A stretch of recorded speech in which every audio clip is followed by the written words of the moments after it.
Hey, so if you want to organize your daily routine, work shifts, or study plan, yeah, creating a schedule in Google Sheets is one of the easiest ways to stay consistent. In this guide, I'll show you how to make a schedule in Google Sheets step by step in 2026.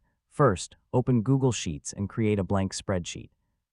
Decide whether you want a daily, weekly, or monthly schedule layout.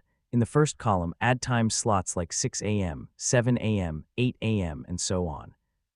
Across the top row, add days of the week or categories like work, study, or tasks. Now enter your daily activities into each time slot. Use colors, borders, and bold text to make your schedule easy to read.